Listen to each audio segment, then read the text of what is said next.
All right, ladies and gentlemen, here we go with ATN Socke going up against Dignitas Sjow. Yeah, we're going to have a PvT starting on NASL's Crevasse, so it should be a pretty macro-oriented map. Should lead us up for a macro-oriented I game. hope so, man. I mean, you know, we know Sjow does that 1-1-1 a lot, that's for sure.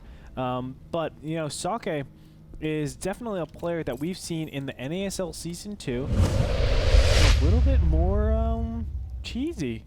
Yeah. It's really a shame. Yeah, he has been. So, you know, on a map like this, maybe it'll encourage him to play more of that standard macro game. I hope it deters him from doing some sort of two-base aggression. Although, it's very applicable, you know, especially on a map like Crevasse, where you can take that upper ground expansion so fast, do these abusive macro plays that are pretty safe, and then off of that, you just go and get a ton of units, maybe like 6 gates or something like that. Yeah, the 6-gate push is extremely common on this map. But of course, it can be pretty easily defended on that ramp if you just set up enough bunkers and actually defend accordingly. Sometimes Terran players just get caught off guard, though they don't see it coming. They don't have any bunkers set up, and they get absolutely decimated.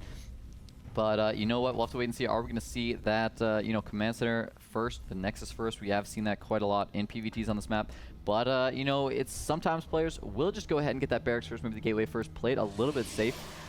Just because they want to make sure that they're not going to die to any type of early cheese, or maybe they want to actually put on the early aggression themselves. But it looks like we're going to be seeing a Command Center first and Nexus first from both of these players. Good, man. I like it. I like it so much. It looks like both these players are heading over towards that 14-15 Command Center / Nexus. You know, a lot of times even Protoss will go up to 16 Nexus, but nope, it doesn't look like that. Both of them just approaching 400 minerals. And boom, shakalaka-laka-laka. Boom, indeed, man. You know what? Yeah, we have the Nexus first, the Command Center first. You know what's interesting about this map, and I know this is like totally random and coincidental 100%, but somehow almost every time I see games on this map, either both the Protoss and the Terran go Gateway and Barracks first, or they both go Nexus and Command Center first. I've almost never seen a Command Center versus a Gateway first, or a Nexus first versus a Barracks first. Somehow, magically, these players are just always in sync on this map.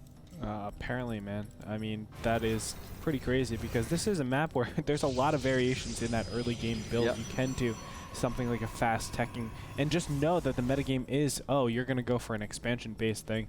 Okay, I'm going to do some sort of aggression. But, you know, interesting. Both these players are taking that expansion. We'll see, because Socke, now he's doing a cross-map scout. I don't like this, especially for the time that he's looking for his opponent. This scout basically says, okay, I'm not going to get into your base. I'm just looking for where you are. In a position where he's trying to look for where his opponent is, why would you go cross scout? I don't think it'd be a good idea, man. I think the most important thing would be to always check the counterclockwise position. Not just because that's where Sjow is right now, obviously he wouldn't know that, but because that's the spawn you have to be the most worried about. That's the spawn that's going to put the most pressure on you, where you know that those drops can come right into your in-base natural. You have to be a little more careful when you take that third, of course. Although it might be even more difficult to take the third at I said counterclockwise. I meant clockwise, but of course the counterclockwise position obviously it would make it a little bit more difficult for you to take that third. So yeah, I think scouting for cross position first. It's not like you have to find out, oh, are they at cross position, because that's going to change my strategy. Find out, are they not at cross positions? I assume that's why he's doing it, so he could realize, okay, I'm not at cross positions. I have to go for my not quite as macro oriented style instead. Maybe go for some more two-base aggression. Yeah.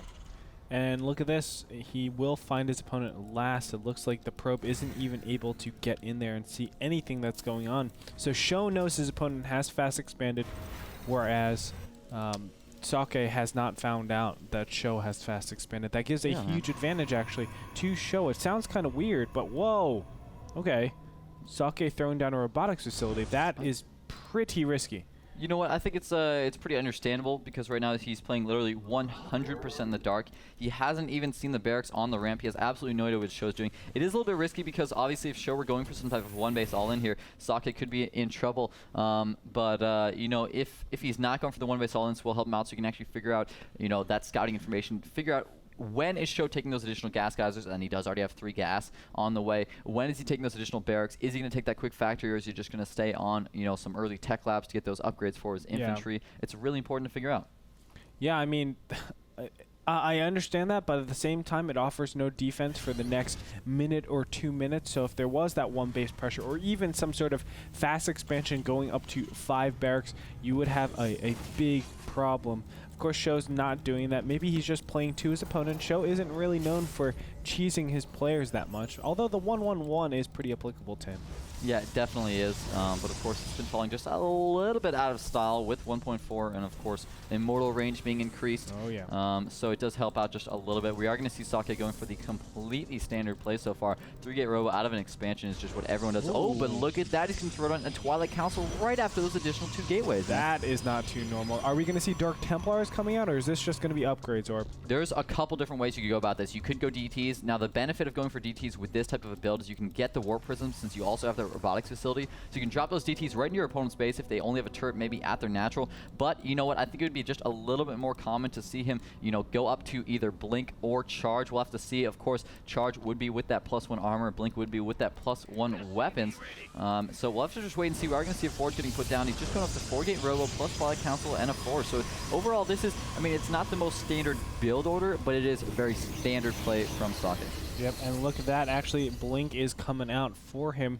I think this is just a direct response to something like a fast medevac play that we see so many times coming out from Terrans. So Socke is just going to take a very defensive position with this. Is he going to throw down some sort of robotics bay? He needs some way to deal with the mass marine style of Terran. You know, you need that AoE damage to just eliminate them from the battle. Absolutely. I think the better idea though would be in this situation, this type of build really does transition well into Archons in the late game because you get those weapon upgrades for the Stalkers, of course.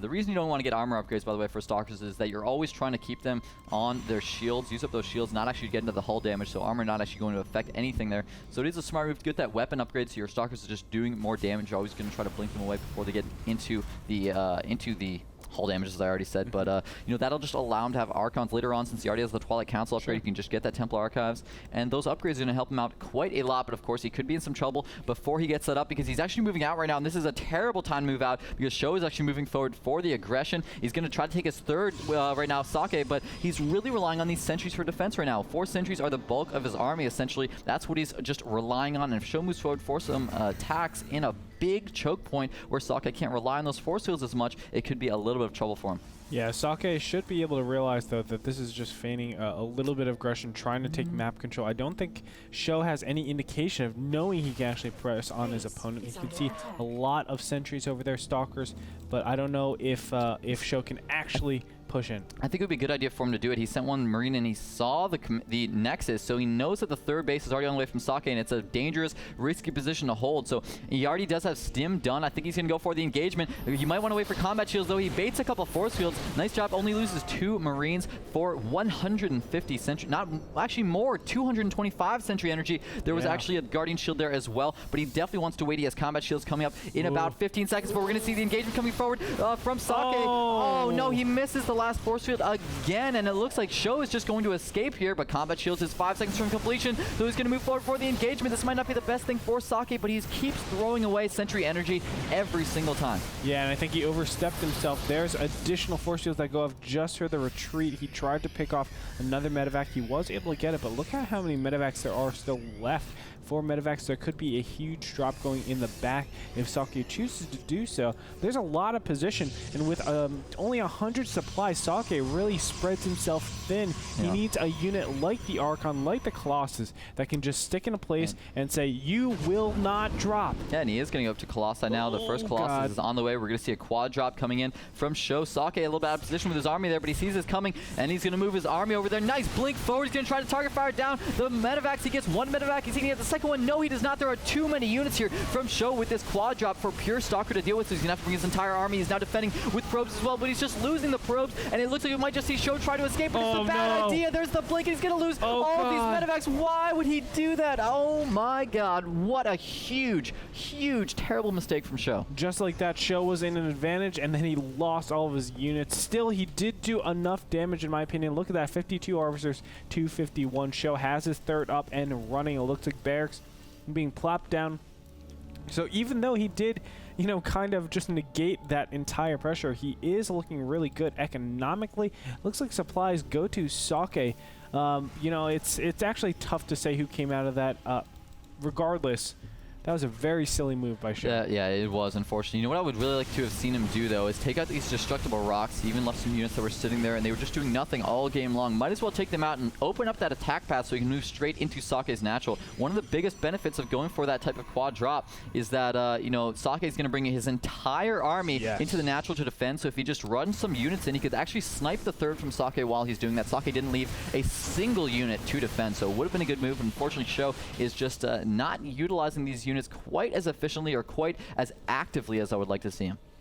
Yeah, it's kind of a shame. He's just keeping them all around defensively. It's kind of weird, man.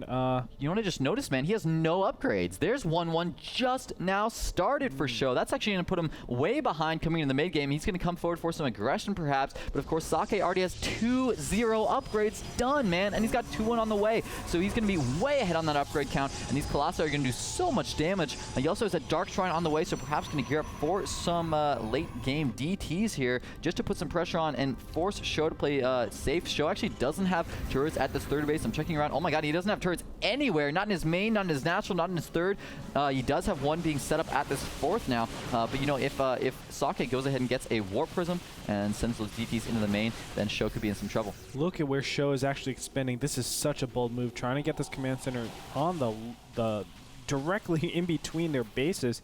This is going to be a huge contestation, but if Sjow is going to keep this, I think he needs Vikings in this army composition because these Colossus are looking so scary. Yeah, he does have 9 midvacs that'll help him out a lot since there are no Templar to feedback them from Socke. So they'll be able to have an insane amount of healing. He's going to go forward with the Ghost, EMPing the entire army. Everything has no shields. Why is Socke actually going for the engagement after he loses all his shields? But he does have some sentry reinforcements coming in. Great full shields get put down. There was not the EMP we needed, but it's not going to be enough. It looks like Sjow still coming out slightly on top in this engagement, but the problem, again, is that he does not have those Vikings. He has no way to deal with those Colossus. The Colossus are just destroying everything in its path. It looks like the Zealots are just tanking so well. Now Socke is going to be pushing up here, killing this one bunker. It looks like the command center was able to finish. Socke is should continue on with this attack. Dark Templars now coming in here, and oh my gosh, this could be so good if he actually splits them up.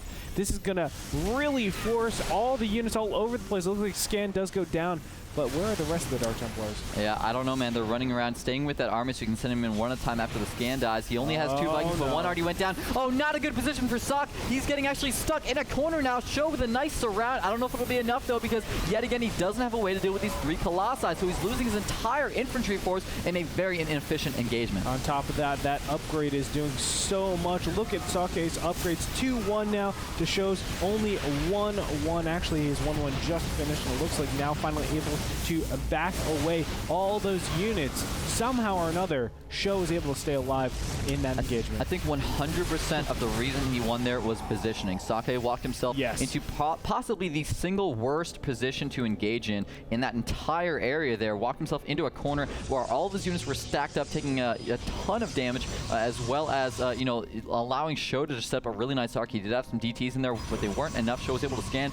But critically, what he did was not only kill off a ton of SCVs, but of course, Sjow was actually lifting his orbitals. He was not mining, so he lost a lot of mining time. You can see 25 workers have been killed by Socke this game. He's continuing to put on the DT harass, sending one into that third now, and it's 66 probes to 41 SCVs right now, so he's already ahead. Now he's killing off mules, killing off more and more SCVs. The army from Show's a little bit out of position. There we go, now got to scan, pick it up, but he's just now putting up a turret. I can't believe that despite seeing DTs for the last couple of minutes here, he didn't put up those turrets a little bit earlier. He looks like he's going to move forward for some aggression, though. Where is Socke's army? It's in his main right now. He only has 2 Colossi, 2 sentries, and just a couple gateway units. There's the third Colossus popping out, so that will help him out quite a bit. Scary situation. Actually, there's a lot of medevacs in this composition, but thankfully the upgrades do help out quite a bit. He's actually not gotten his +3 attacks, so the upgrades actually won't help as much. I take that back. Archon's now in the army. We'll see if it's going to be able to do something. Actually, Probe getting pulled offline. EMPs go off, and it looks like those Archons are badly damaged, getting taken out so fast. Sjow is actually going to clean everything up. Socke losing all of his army, and somehow or another, I don't know how Sjow did it, but he's going to take game number 1. There is nothing here for Socke. Yeah, Socke just unfortunately kind of threw away the game with that engagement at the natural of Sjow. He had an unbelievable advantage this game. Sjow made an actual large amount of really bad decisions that cost him an advantage. He ended up being really far behind, and instead, you know, with Socke just throwing away his army for free there, he's actually just pretty much given this game to Sjow. So he's gonna have to be able to come back in the second game because there's no way he can come back right now. Sjow is just way too far ahead. 140 food, 264. He actually just EMP that DT so he could pick it off, I believe. And he's going to pick off the 4th base from Socke. There's absolutely nothing Socke can do. And it's probably going to be game 1 going to Sjow here. Yeah, Socke pushing out yet again with some Dark Templars and a single Colossus. But there goes that EMP, and all these units just get destroyed so fast. It looks like a Dark Templar is ravaging this one planetary fortress. No turret up there yet, and it's starting to burn down. Doesn't even matter, though. I mean, as we said before, this advantage is just insurmountable at this point. Socke doesn't have any mining base. GG comes out, and we're going to have Sjow taking first match.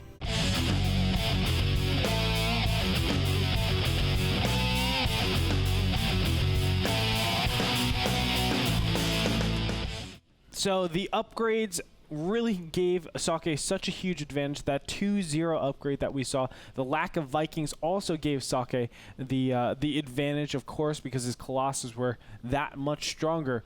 When it all came down to that final, or I shouldn't say the turning point, I should say. The turning point is probably, as you said, when Socke pushed into that natural, overextended his army. All of a sudden, he could not get any good fires with his Colossus, and he just got eaten up, gobbled up. All of his units weren't able to do anything. Yeah, I mean, those weren't even the extent of his advantages. He had his 3rd base up earlier than Sjow. That's true. He sniped off those medevacs with huge numbers of units that Sjow had. So Sjow lost a large number of his army, as well as those medevacs that he had invested so much into. So it looked like Socke had an absolutely huge advantage after he was taking out that 4th that Sjow had to lift and move back. He was in a really tough position. That was I mean, think about the mistakes Sjow made there. You know, that lift up, that he lost all those units, you know, the fact that he didn't actually ever put pressure on the 3rd, the fact that he took that 4th there towards Socke's base, and then, of course, it was too aggressive a position. He ended up losing it there. But then, you know, as we were talking about, Socke, he moved command. I mean, he was on attack, but then at one point decided for some reason that it would be better micro to move his army, move command into one ball in the middle of all the buildings from Sjow, and that was just the biggest possible mistake you can make, man. It ended up throwing away the game. He was trying to get such a huge advantage taking out all those SCVs, but he already had the advantage. Yeah. Why try to go all in and put yourself in such a terrible position? And, of course, that ultimately bit him in the butt. So Sjow is going to take game number 1, kind of a flip-floppy type of game. Yep. We're going to go into game number 2 and see what Socke can do to get back into the series. Join us. We'll be back after this break.